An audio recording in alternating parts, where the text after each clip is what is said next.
বিসমিল্লাহির রহমানির রহিম। ডিসেম্বর মাস আমাদের বিজয়ের মাস। আমি পরম শ্রদ্ধা করে স্মরণ করছি হাজার বছরের শ্রেষ্ঠ বাঙালি বঙ্গবন্ধু শেখ মুজিবুর রহমান, যিনি আমাদের এই বাংলাদেশের স্থপতি ছিলেন এবং যিনি না হলে আমরা এই স্বাধীন ভূখণ্ড আমরা লাভ করতাম না। সবাইকে বিজয়ের শুভেচ্ছা। একই সাথে আমি শুভেচ্ছা জানাই আজকে যে মহান মনীষীকে নিয়ে আমরা এখানে আলোচনায়, সেই মনীষীর এই ডিসেম্বরের কোনো এক শনিবার জন্ম হয়েছিল, আর সেই জন্ম বার্ষিকীতে সবাইকে শুভেচ্ছা। এবার আমার বক্তব্য শুরু করছি। উপমহাদেশের প্রখ্যাত শিক্ষা ও সমাজ সংস্কারক, সুফি সাধক এবং শিক্ষাবিদ হযরত আলহাজ খান বাহাদুর আহসানুল্লাহ রহমতুল্লাহ আলাইহির 148তম জন্মবার্ষিকী উপলক্ষে ঢাকা আহসানী মিশন আয়োজিত শিক্ষা ও সমাজ কল্যাণে হযরত খান বাহাদুর আহসানুল্লাহ রহমতুল্লাহ অবদান প্রতিপাদ্যে কুমিল্লা টাউন হল মিলনায়তনে আয়োজিত আজকের মহতী এই সেমিনারের সম্মানিত সভাপতি ঢাকা আহসানী মিশনের সাধারণ সম্পাদক ডক্টর এস.এম. খলিলুর রহমান, প্রধান অতিথি কুমিল্লা 6 আসনের মাননীয় সাংসদ জনাব আকম বাহাউদ্দিন বাহার মহোদয়, বিশেষ অতিথি কুমিল্লা 7 সংসদীয় আসনের মান্যবর সাংসদ অধ্যাপক ডক্টর প্রাণগোপাল দত্ত, বিশেষ অতিথি জনাব মোহাম্মদ তিনি অবশ্য হাজির হননি, আমি শুভেচ্ছা জানাচ্ছি জাতীয় রাজস্ব বোর্ডের সাবেক চেয়ারম্যান ডক্টর মোহাম্মদ আব্দুল মজিদ সহ অন্যান্য আলোচকবৃন্দ এবং অনুষ্ঠানে বিভিন্ন শাখা মিশন থেকে আগত এবং উপস্থিত ভদ্র মহিলা ও মহোদয়গণ, আসসালামু আলাইকুম। সুলতানুল আউলিয়া কুতুবুল আক্তাব গৌসে জামান আরিফ বিল্লাহ শাহ সুফি হযরত আলহাজ খান বাহাদুর আহসানুল্লাহ রহমতুল্লাহ আলাইহ MA MRSA IES কে বলা যায় কালজয়ী এক মহাপুরুষ। ব্রিটিশ ভারতের ইতিহাস ছিল আধিপত্যবাদের ইতিহাস, নিরঙ্কুশ ক্ষমতা প্রতিষ্ঠায় নিপীড়ন আর নির্যাতনের ইতিহাস, ধর্মীয় অনুভূতি সামাজিক মূল্যবোধে নিভৃতের ইতিহাস, আরও ছিল ধর্মে ধর্মে লাগিয়ে দেওয়া বিবাদ বৈষম্যের ইতিহাস। সকল অঙ্কের সমীকরণে মুসলমানরা ছিল শাসক দলের ক্ষমতার খেলায় ক্রীড়ানক। হিন্দু মুসলিম দ্বন্দ্ব কাজে লাগিয়ে 200 বছর প্রতাপে শোষণ করে তারা এই উপমহাদেশ লুণ্ঠন করে নেয়। এই উপমহাদেশ ছাড়ার লগ্নে আমাদের শিক্ষা, অর্থনীতি, সংস্কৃতি, চিকিৎসা, সামাজিক মূল্যবোধের আর কিছুই অবশিষ্ট ছিল না। অরাজক, অন্ধকার আর সর্বক্ষেত্রে পশ্চাৎপদে ছিল আমাদের এই দেশ।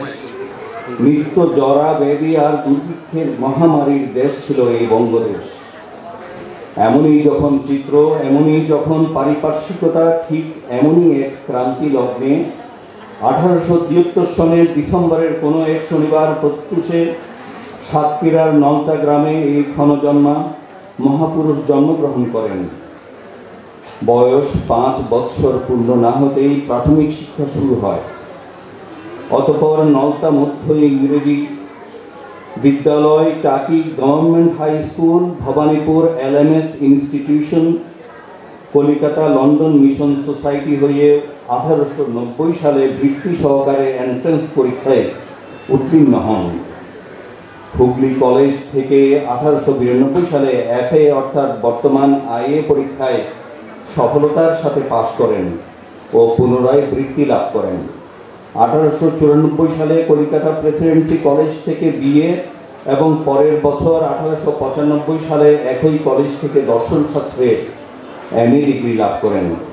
পিতার আদেশে চাকরির জন্য শিক্ষা বিভাগের তৎকালীন ডিরেক্টর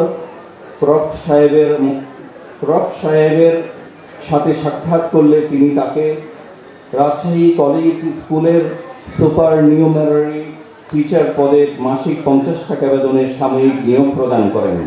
সেই থেকে তার ক্লান্তিহীন শ্রান্তিহীন পথ চলা। শিক্ষকতা জীবনের শুরুর মাত্র কয়েক মাস অতিবাহিত হতে না হতেই ফরিদপুরের অতিরিক্ত স্কুল ডেপুটি ইন্সপেক্টর পদে নিযুক্ত হন। 1 বছর যেতে না যেতেই অধিগত বৃহৎ পরিসরে বাকেরগঞ্জের ডেপুটি ইন্সপেক্টর পদে পদোন্নতি লাভ করেন। 1904 সালে শ্রেষ্ঠত্বের বিচারে কর্তৃপক্ষ কর্তৃক কলেজিয়েট রাজশাহী কলেজিয়েট স্কুলে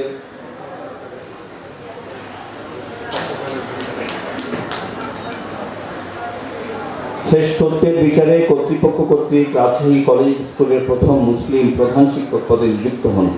1907 সালে মনোনীত হলেন চট্টগ্রামের বিভাগীয় ইন্সপেক্টর পদে। হযরত খান বাহাদুর আহসানুল্লাহ তার বর্ণাঢ্য জীবনের কর্মসাধনার সিংহভাগ সময় অতিবাহিত করেছিলেন চট্টগ্রাম বিভাগে।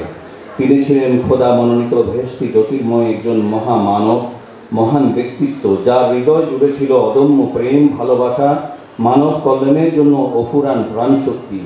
হযরত খান বাহাদুর আহসানুল্লাহ রহমতুল্লাহ আলাইহি শিক্ষা বিভাগের বিভাগীয় ইন্সপেক্টর চট্টগ্রামের দায়িত্ব নিয়ে এসে অভাবনীয় সাফল্যের স্বাক্ষর রাখেন।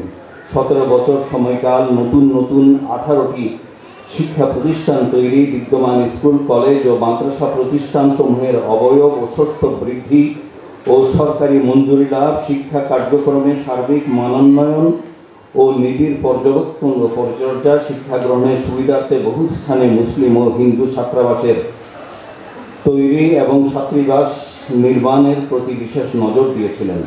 চট্টগ্রামের বোয়ালখালীতে তার প্রতিষ্ঠিত পিসি সেন সরোয়াতলী উচ্চ বিদ্যালয়ে তিনি প্রথম বালক বালিকার কো-এডুকেশন একত্র অংশগ্রহণে বিদ্যালয় চালু করেন। মাদ্রাসা হতে কলেজে ছাত্রভর্তির সুযোগ উপমহাদেশে তিনি প্রথম তৈরি করেন এবং ফলশ্রুতিতে ছাত্রগণ বিশ্ববিদ্যালয় পর্যন্ত অধ্যয়নের সুযোগ লাভ করে। সকল স্কুলে আরবি শিক্ষার মৌলবীর পদ সৃষ্টি করেন ও পণ্ডিত ও মৌলবীর বেতন অবকাঠামোতে সামঞ্জস্যতা আনয়ন করেন।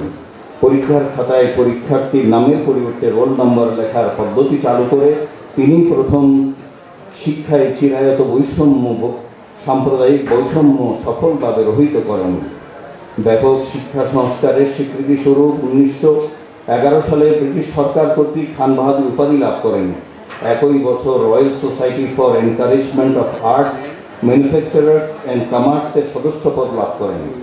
খান বাহাদুর আহসানুল্লাহ রহমতুল্লাহ আলাইহি যেসব বিদ্যালয় প্রতিষ্ঠা করেছিলেন তার মধ্যে কবিলার বিদ্যালয় সমূহের নাম আমাদের শ্রদ্ধেয় মুজিব স্যার উল্লেখ করেছেন। আমি চট্টগ্রামে যেসব তিনি বিদ্যালয় স্থাপন করেছিলেন আমি সেগুলোর নাম বলছি। 1906 সালে চিটগং গভর্নমেন্ট হাই স্কুল, 1909 সালে গভর্নমেন্ট মুসলিম হাই স্কুল, 1913 সালে দারুল উলুম আলিয়া মাদ্রাসা, 1927 সালে চিটগং ইসলামিক ইন্টারমিডিয়েট কলেজ অর্থাৎ বর্তমানে মহসিন কলেজ, 1927 সালে Aparnacharan city corporation girls high school and college এবং পিসি সেন সরোয়ারতলী উচ্চ বিদ্যালয় বোয়ালখালী। এবং এর বাইরে তিনি ব্রাহ্মণবাড়িয়া জেলায় 2টি বিদ্যালয় স্থাপন করেন। একটি ছিল কুটি অটল বিহারী হাই স্কুল 1918 সালে এবং 1920 সালে বাংলাদেশ রেলওয়ে সরকারি হাই স্কুল আখাউড়া।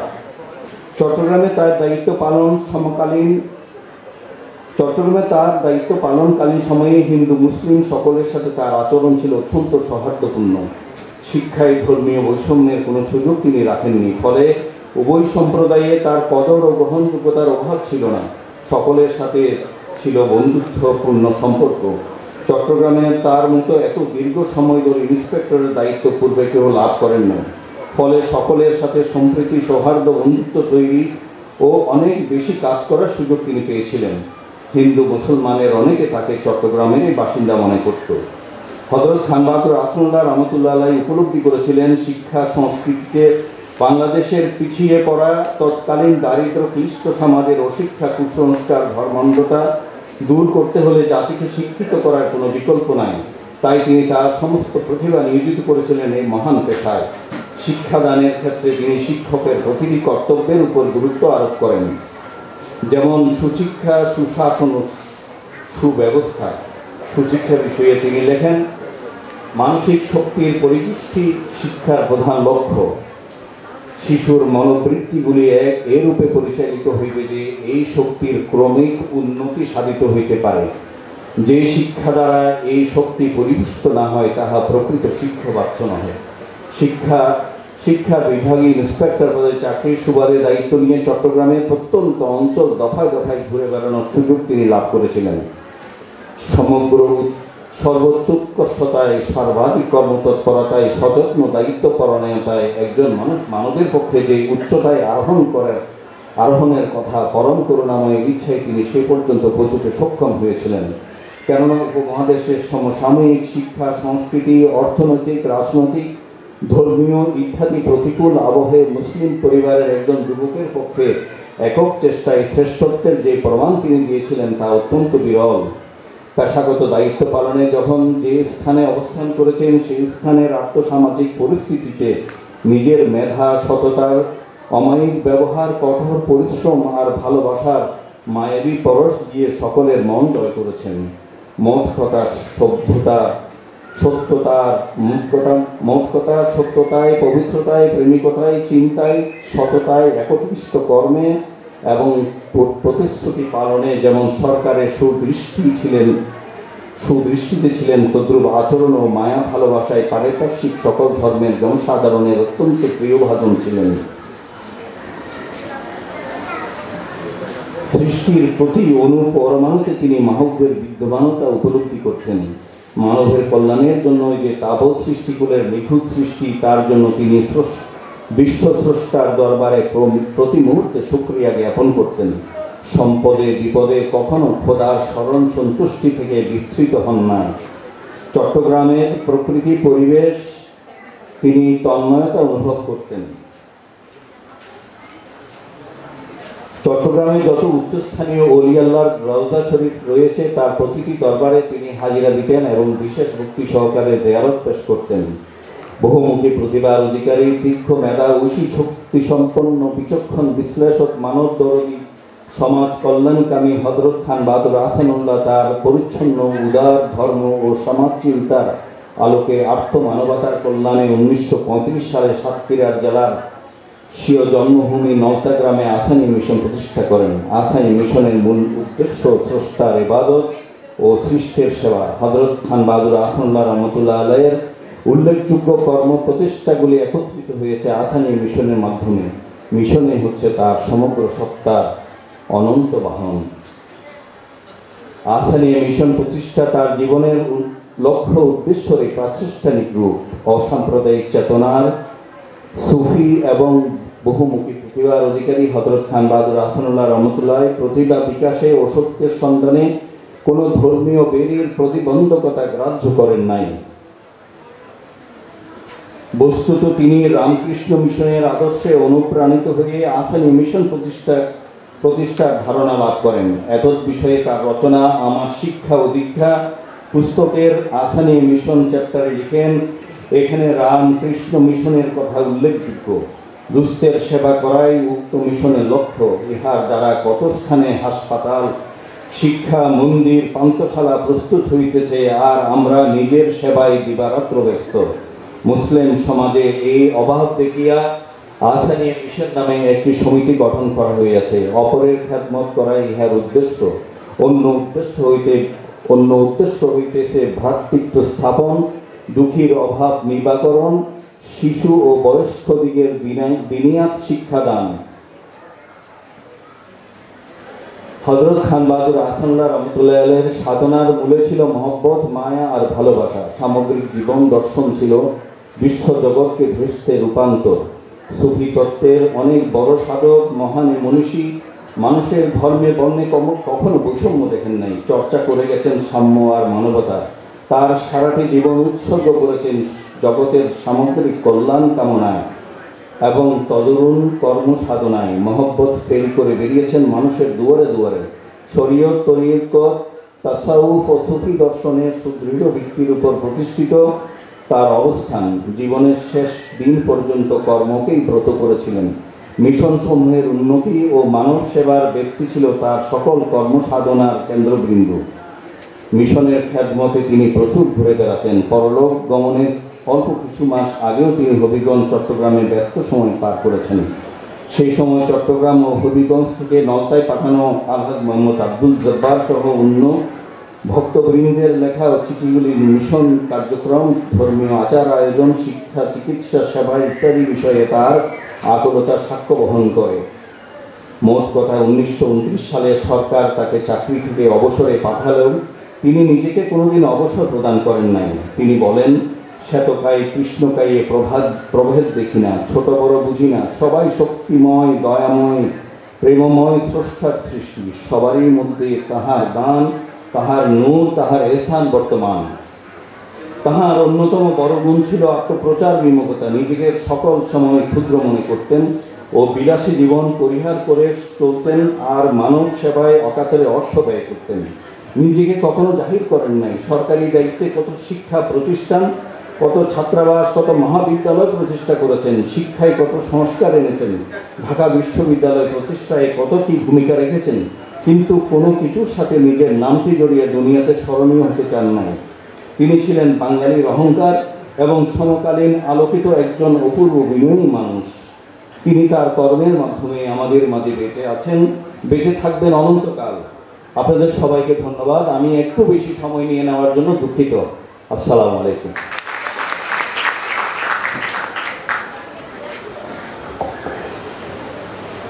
ধন্যবাদ রাশেদ আহমেদ স্যারকে জ্ঞান গর্ভ তথ্যমূলক আলোচনার জন্য।